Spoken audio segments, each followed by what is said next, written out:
time, away from home. Very difficult to get that away win, and they've got it in the bag tonight. It was a really interesting game because the first half had a couple of controversial incidents which we will look back on, but let's just take a look back at both of the goals. The first one coming from Emi Buendia, Cillian, his first ever European goal, and a great goal it was as well. Yes, and much better from Villa. They're more persistent when they're pushing forward, when they're pressing Feyenoord. And one of those situations pays off. But this is all about, and I know Owen loved this one, little from Kamara, little drag. But this is all about Buendia. He's been great since he's come back after the injury. But this is a quality from a player with his ability.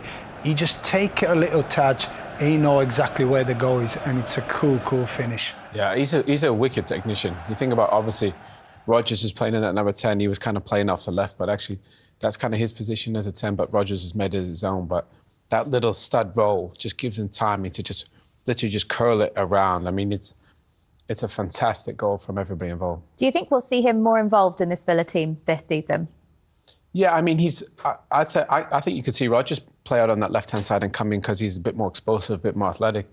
Buendia, he's more of a technician. He's an old-school 10, whereas you see Morgan Rodgers is an amazing ball carrier. So I think they have flexibility there. But Buendia's going to play because he's smart, you know, and he's one of them. He can create and he can score. And I think he's one that could release Ollie Watkins into those channels where he's so devastating. Like him, Cillian? Yeah, I do. I do like him. I know he's went through a lot with a bad injury, but he's been working so hard to get back to full fitness. And he seems like he started enjoying football again. He does have the quality to change games, which that's what big players do. And I think when Morgan Rodgers and Buendia start playing together more often, I think we can see some wonderful things from both of them. Yeah. Villa holding on to a 1-0 lead. They needed that second goal just to secure this victory, and it came from John McGinn, who's now scored in 3 consecutive games for the first time in his career. This was a lovely goal, wasn't it? Yeah, I mean, first Daniel Martin does amazing. He's really good at this kind of running at people, but I love the run from John McGinn. I love watching John McGinn play football. You know, he's kind of all action, he's everywhere, He scores, he creates, he can pass on the ball in any situation. But watch Marlon, he drives straight, but look at the run from McGinn. It's like somehow he knows this is going to fall to him, and it does. And three games in a row, he scored. Let's be honest, they've got a lot of great players, but John McGinn's the heartbeat of this Aston Villa team, and great to see him scoring in so many games. I've just texted him 7 to go.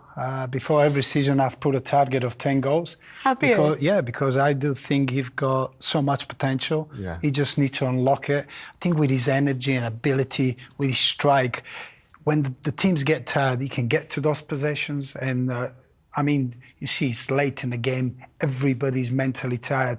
He's still going, he's still pushing, and he can score goals, and he can add a lot more to his games. But it seems like he's not believing it, but maybe he's starting to believe now. Double figures is the aim then, hey? Well, I hope so. 7 to go, so let's see. He might get double figures by January. I know, I was going to say. That'd be really good because he has the potential. He just have to get that confidence to take shots, to take chances. It seems like he kind of, as a captain, he looked to help everybody else, to do everybody else work, to do his running. But he's got so much more potential, and I hope you realise that. He only got 4 goals in the whole of last season, Owen, so he's 1 away already from matching that. Yeah, but if you think about his role's probably constantly changing. But you think about Tielemans coming to the side, Kamara, Morgan Rodgers, Asensio, Rashford. You know, he's probably the one that's had to adjust his position. But as captain, he's been incredibly unselfish. But actually, he's one of those ever-presents, you know, and I think he's the one you kind of you want him in the team because you know what you're going to get from him. I do agree with Stan that he can give you so much, but I think because he's so humble, he defers to, you know, the other guys. But actually, right now, he's the one stepping up for them and getting goals.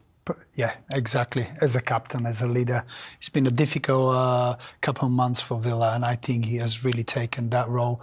He's pushing everybody else. I think he's likeable in the dressing room, and he's showing that he's a real leader, and he showed it tonight again.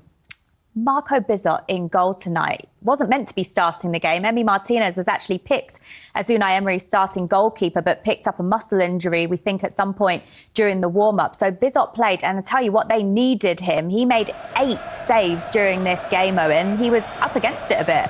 Yeah. I mean, to be fair, he was good in the Bologna game. He made some big saves there. Haj Musa was a threat on that right-hand side. He's got a lovely left foot.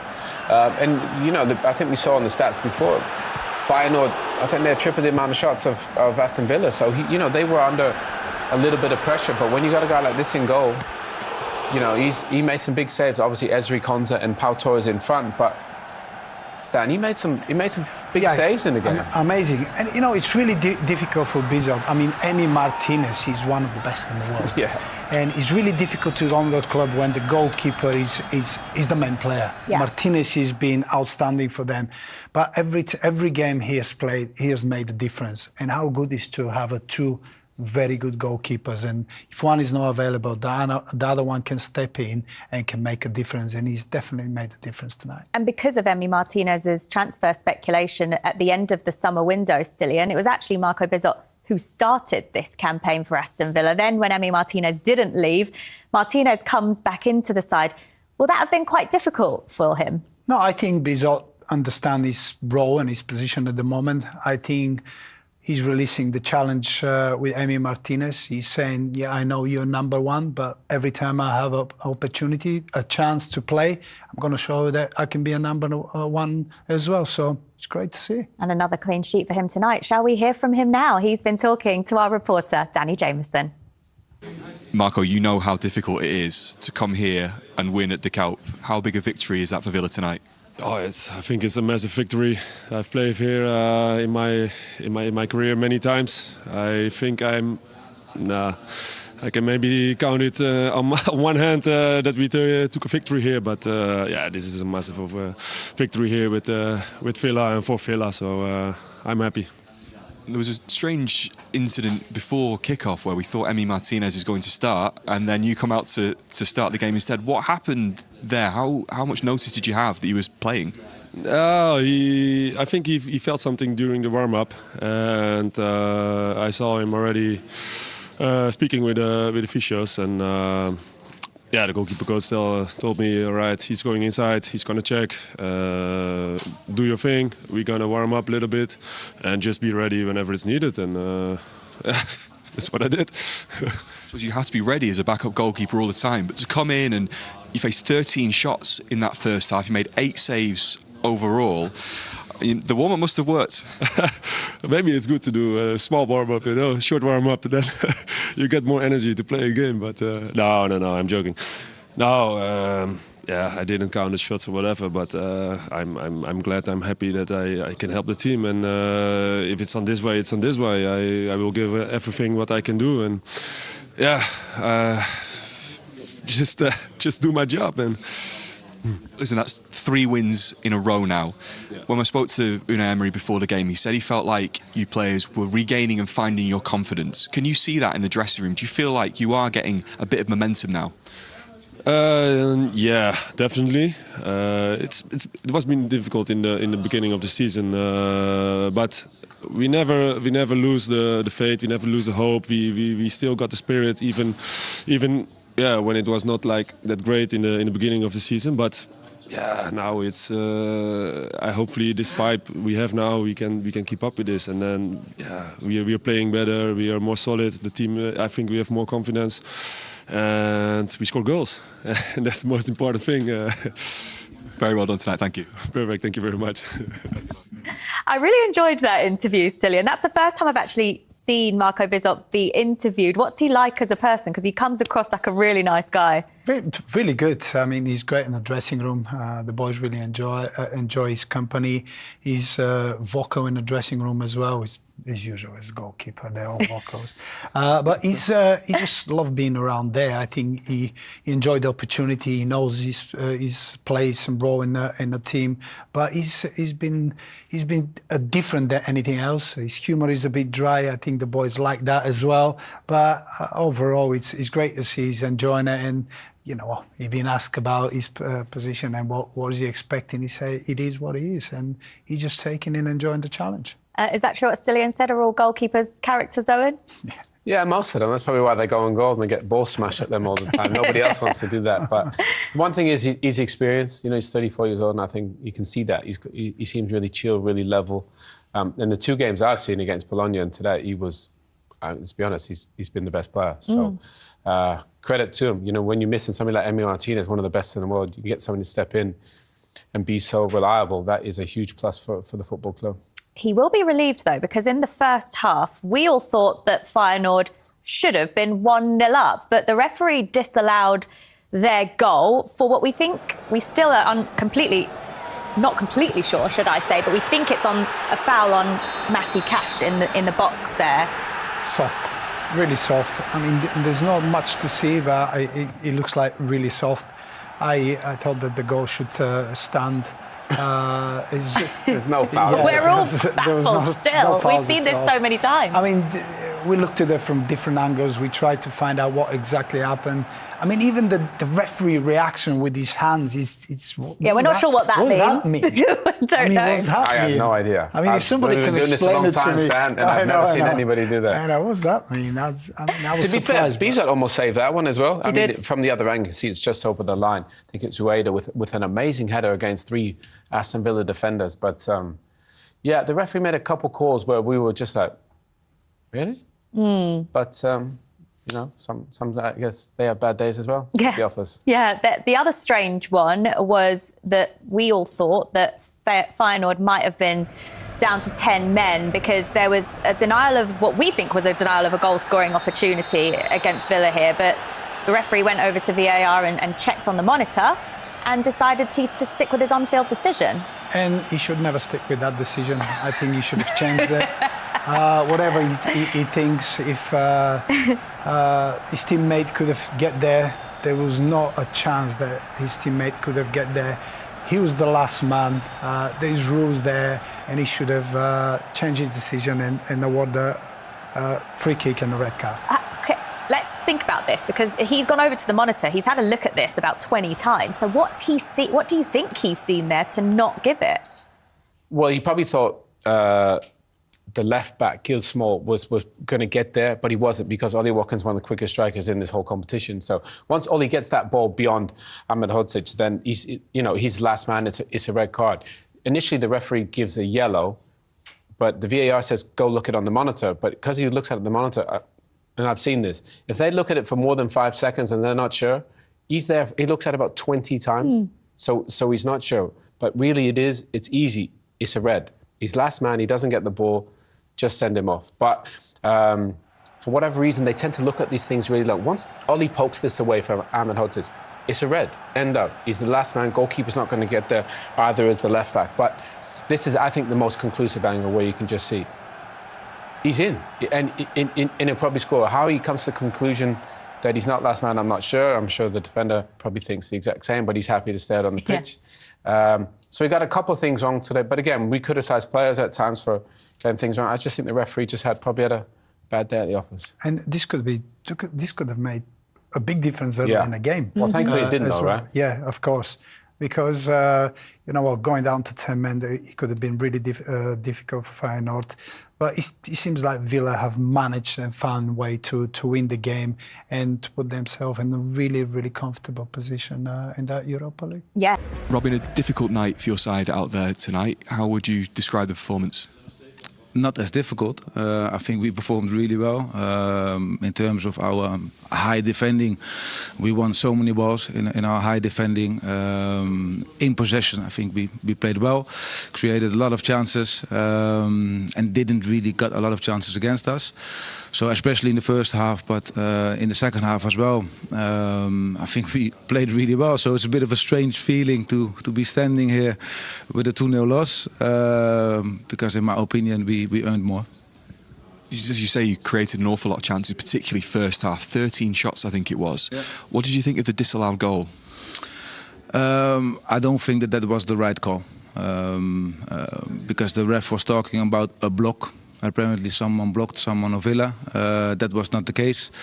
So that was a clear goal for us. That is a really important moment from our side. And the ref said sorry to me during halftime, because I went to him really polite and I asked him, can you explain what just happened? Because nothing happened.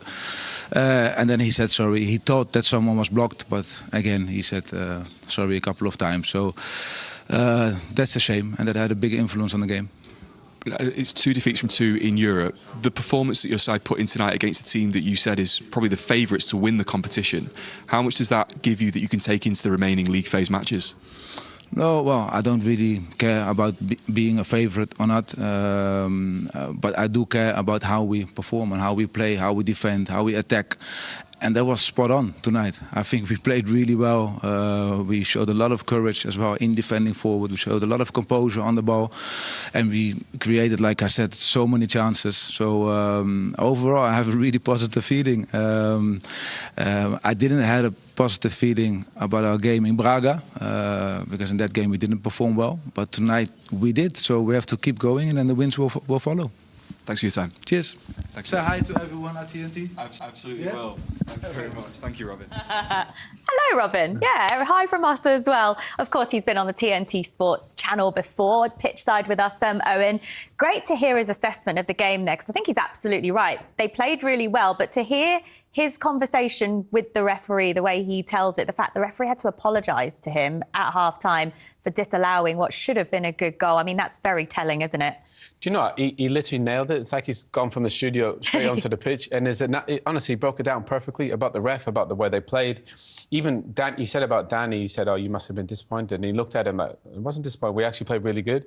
The only thing he's probably disappointed about was the scoreline, because we said they had triple more shots than Aston Villa. Goalkeeper, Bizot was probably the best player. They just couldn't get the ball in the back of the net. So I think overall he can be happy. Referee probably didn't have a good day, as Robin broke down pretty clearly there as well. So obviously the scoreline wasn't ideal, but I thought Feyenoord played pretty good today. Not good reading from their first 2 games in terms of what's on the board, because they've lost both of their opening matches. But looking at the way they performed tonight, you'd expect them to go through to the knockout stages? Yeah, they've shown some flair, but unfortunately sometimes playing well, not winning games don't get you to the final target, and that's going through the next stage. It seems like Van Persie has given a good style, and the players believe in what he's trying to do.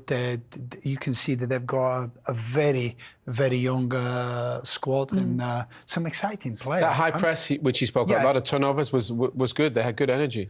But it's about winning games. I mean, did Villa perform well tonight? No, but they managed to win the game. They've put themselves in a good position. And Van Persie, sometimes you have to mix it. When you have so many chances, I mean, they've got enough chances to put Villa under pressure. But obviously Villa got Bizot. Again, we're bringing him into the conversation. And they definitely has shown some interesting style of play. It seems like they enjoy it. They play without pressure, and he should be happy with it. Maybe the score was not the right one. OK, let's see what Unai Emery thought of Aston Villa's performance. He's been talking to Danny. Unai, on paper, this was your hardest away game in the Europa League phase. How pleased are you to come away with a 2-0 win? Good evening. My expectation was more or less tough, like was the match, and how we were ready to compete and to be resilient sometimes was very important. And the test we had today was fantastic test. And we struggled the first half. They had some chances. The goalkeeper was playing fantastic. We had as well a moment to get their box, but not so clear. And the second half, we changed a little bit. Dominated more, stopping then the press, and they're progressively as well getting confidence and getting their box and scoring goals. Of course, it's a very fantastic win, and we competed fantastic, well adapting of them. The atmosphere was a huge atmosphere to as well, to be always stand up in everything was happening against us, and I am so proud of how the players respond on the field. And losing your goalkeeper so close to kick-off, Marco Bizot comes in and makes 8 saves in the game. It didn't seem like it affected your players at all. We have to be ready, every players, and we are trying to work tactically, individually, in the training ground, in the video session as well. We are trying to focus everybody the rule they have, and as well how they have to respond when they are on the field. And really fantastic. Marco Bizot especially, he's a very good guy. very good goalkeeper. He's accepting completely his role and he's performing progressively better.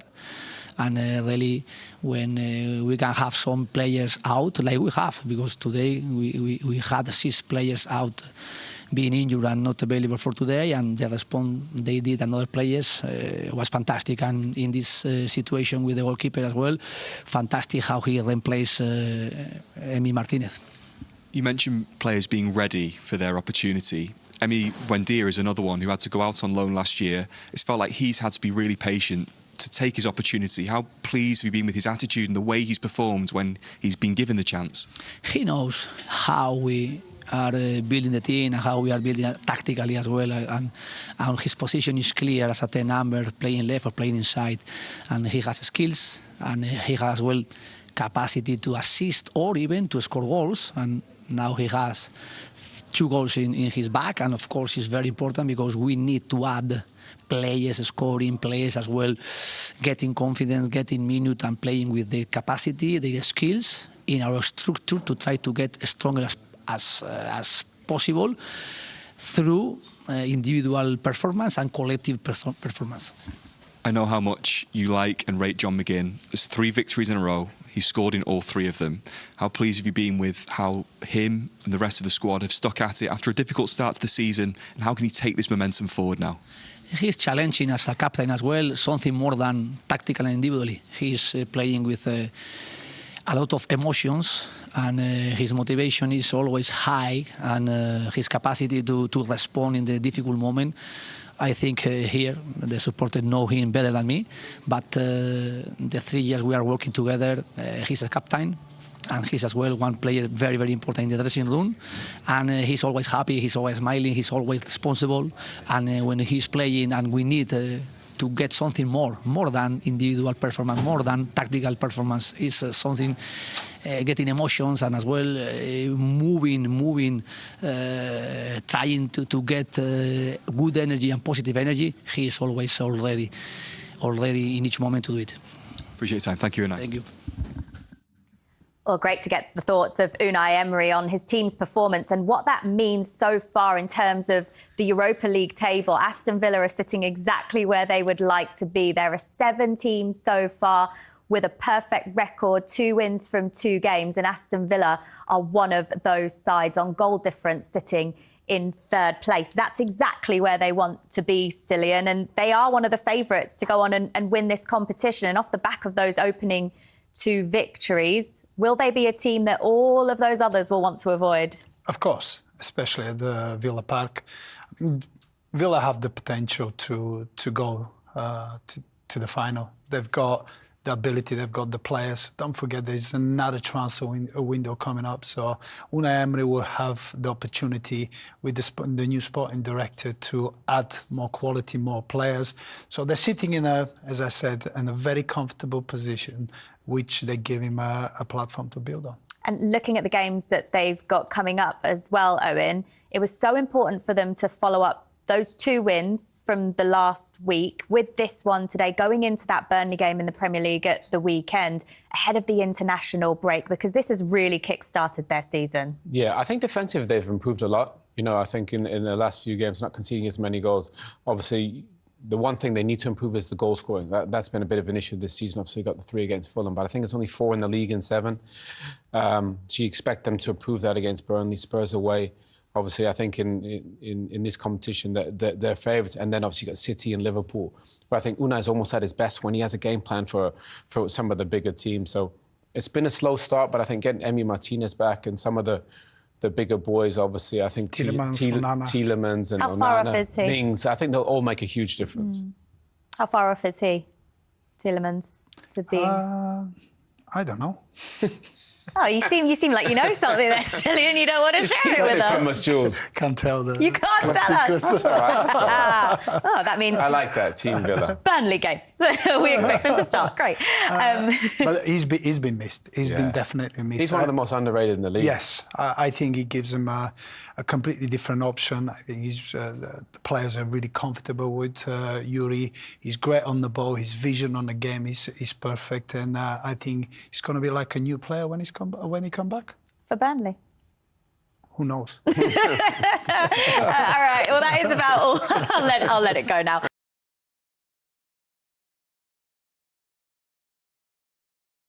Just be